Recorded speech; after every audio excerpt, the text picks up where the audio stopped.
1954년생 갑오색 말띠는 하늘이 내린 활력과 추진력의 별을 타고난 사람들입니다. 말띠는 12띠 중에서도 가장 역동적이고 세상의 변화를 두려워하지 않는 띠입니다. 이들은 항상 앞서가며 남들이 머뭇거릴 때 먼저 행동하고 남들이 고민할 때 이미 결과를 만들어냅니다. 젊은 시절의 갑오생은 그야말로 불꽃 같은 인생을 살았습니다. 정직하고 솔직하며 목표를 세우면 절대 물러서지 않는 성격이었습니다. 그렇기에 고생도 많았지만 그 고생이 모두 인생의 자산으로 남아 있습니다. 명리학적으로 갑오생은 하늘의 갑목과 땅의 오화가 만나는 구조입니다. 이건 봄의 나무가 여름의 태양을 만나는 형상으로 삶 전체가 성장과 확장의 흐름으로 이어지는 운입니다. 즉 멈추면 운이 정체되고 움직이면 길이 열리는 사주입니다. 그래서 갑오생은 젊은 시절에 쉼없이 일했고 평생을 바쁘게 살았던 사람들이 많습니다. 하지만 그 덕분에 남보다 빨리 배우고 빨리 터득하며 지금의 안정된 노년을 맞이할 수 있었습니다. 이 띠의 사람들은 기본적으로 긍정적인 에너지를 가지고 있습니다. 힘든 상황에서도 웃음을 잃지 않고 어떤 일도 안 된다기보다 될 때까지 해보자는 마음으로 맞섭니다. 그 성실함이 결국 하늘의 복을 부르는 원동력이 되었습니다. 72세가 된 지금 하늘은 그 노고를 하나씩 보상하기 시작했습니다. 젊을 때는 의욕이 넘쳐 주변과 충돌도 많았을 것입니다. 하지만 세월이 흐르며 그 불같은 기운이 부드럽게 다듬어졌습니다. 이제의 갑오생은 말보다 눈빛으로 행동보다 기운으로 사람을 이끌 줄 아는 나이가 되었습니다. 이 시기는 덕이 복으로 바뀌는 시기입니다. 그동안 쌓아온 인맥, 노력, 신용, 그리고 마음의 공덕이 모두 당신의 이름 아래로 모이는 시기입니다. 명리학적으로 지금의 운은 화생토의 흐름입니다. 불이 흙을 만들어주는 시기이므로 그동안의 노력과 열정이 현실적인 결실로 이어집니다. 즉 단순히 마음의 위안이 아니라 실제 재물과 안정으로 이어지는 복입니다.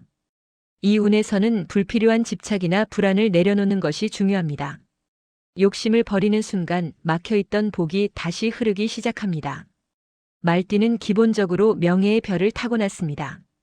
그래서 남들 앞에 나서기를 두려워하지 않고 책임을 맡으면 끝까지 해내는 성격입니다. 젊을 때는 이 기운이 고집으로 보이기도 했지만 지금은 그것이 신뢰와 권위로 바뀌었습니다. 이제는 누군가를 이끄는 자리보다는 지혜를 나누고 조언하는 역할로 복이 이어집니다. 재물운을 보면 1954년생은 지금이 복이 완성되는 시기입니다. 젊을 때는 법만큼 나가고 투자도 손해도 많았겠지만 이제는 돈이 들어와 머무르는 구조로 바뀌었습니다.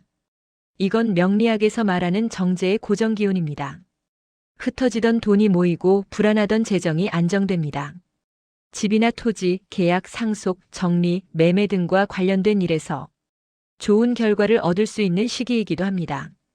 이 시기에 말띠는 정리하며 번다는 표현이 가장 잘 어울립니다. 새로운 일을 벌이기보다 기존의 것을 다듬고 정리하는 과정에서 돈이 생깁니다. 묵혀둔 물건을 팔거나 오래된 문서를 정리하는 일, 심지어 집안을 청소하는 것조차 복을 부르는 행위가 됩니다. 정돈된 공간은 재물의 그릇을 넓히고 맑은 기운은 사람의 운을 돕습니다. 풍수적으로 보면 말띠는 남쪽의 불기운을 상징합니다. 따뜻한 색상, 밝은 조명, 햇살이 잘 드는 공간이 복을 키웁니다. 특히 거실의 남쪽 벽면에 붉은색 포인트나 따뜻한 조명을 두면 집안의 재물운이 활발해지고 사람 간의 기운이 부드러워집니다. 반대로 어두운 톤이나 무거운 물건이 많으면 운이 눌리고 답답한 일이 잦아질 수 있습니다. 건강운을 보면 갑오생은 불의 기운이 강하므로 심장, 혈압, 순환계에 유의해야 합니다. 또한 예민한 성격 탓에 스트레스가 쌓이면 소화기와 수면의 질에도 영향을 받을 수 있습니다. 하지만 회복력은 매우 빠른 편입니다. 규칙적인 생활, 일정한 수면 패턴, 가벼운 산책이나 스트레칭만으로도 충분히 건강을 유지할 수 있습니다.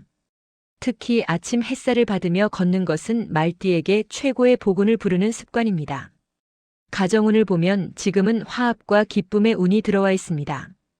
그동안의 가족 갈등이 자연스럽게 풀리고 자녀와 손주들이 당신의 헌신을 이해하고 존경하는 시기입니다. 집안의 어른으로서의 위상이 확고해지고 말 한마디가 가족의 중심을 잡는 힘이 됩니다. 이건 단순한 권위가 아니라 하늘이 부여한 덕과 인격에서 나오는 힘입니다. 손주 세대와의 인연도 강하게 들어옵니다. 손주의 웃음이 복의 신호입니다. 손주가 건강하고 밝게 자라는 것은 바로 당신의 기운이 집안을 감싸고 있기 때문입니다. 그 미소 하나하나가 당신의 복을 불러옵니다. 지금의 말띠는 인생의 결실의 문턱에 서 있습니다.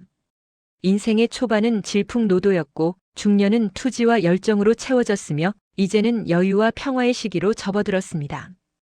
이 시기에는 경쟁보다 나눔이 복을 키웁니다. 그동안 쌓은 지혜를 나누면 그 덕이 다시 당신의 건강과 행복으로 돌아옵니다. 명리학적으로 72세 갑오생은 지금 편인과 식신의 조화를 맞이하고 있습니다. 이건 인생의 이해와 통찰이 최고조에 달하는 시기입니다. 감정이 안정되고 세상을 바라보는 눈이 깊어집니다. 사람을 미워하기보다 이해하게 되고 과거를 후회하기보다 감사하게 됩니다. 그 마음의 변화가 곧 복의 문을 여는 열쇠입니다. 하늘은 이제 당신에게 말합니다. 당신은 충분히 살아냈다. 이제는 누려라. 그 말 그대로 지금의 시간은 보상의 시간입니다. 일하지 않아도 걱정이 줄고 움직이지 않아도 주변이 도와줍니다. 그건 평생 성실하게 살아온 결과입니다. 노년의 말띠는 여전히 젊습니다. 몸은 느려졌지만 마음은 여전히 뜨겁습니다. 그 에너지를 가족과 자신을 위해 써야 할 때입니다. 작은 여행, 취미, 글쓰기, 대화, 이런 모든 게 복을 부르는 행위입니다. 움직임이 기운을 만들고 기운이 복을 부릅니다. 지금의 당신은 이미 인생의 승자입니다. 돈, 명예, 관계, 어떤 것도 이제는 억지로 줄 필요가 없습니다. 손을 놓으면 복이 들어오고 마음을 비우면 천운이 채워집니다. 이건 70대 이후 말띠가 맞이하는 마지막 대운, 평안의 복입니다. 세상은 당신에게 충분히 많은 걸 주었습니다. 이제는 감사로 마무리할 시간입니다. 하루를 기도처럼 보내고 미소로 잠드는 그 시간이 곧 하늘의 축복입니다. 1954년생 72세 말띠의 인생은 지금부터가 진짜 황금기이며 완성의 시기입니다. 하늘은 이미 당신의 이름을 기억하고 있습니다. 당신이 흘린 땀, 당신이 지켜온 사랑, 그 모든 것이 하늘의 책에 기록되어 있습니다. 오늘 하루 그 복을 마음껏 누리세요.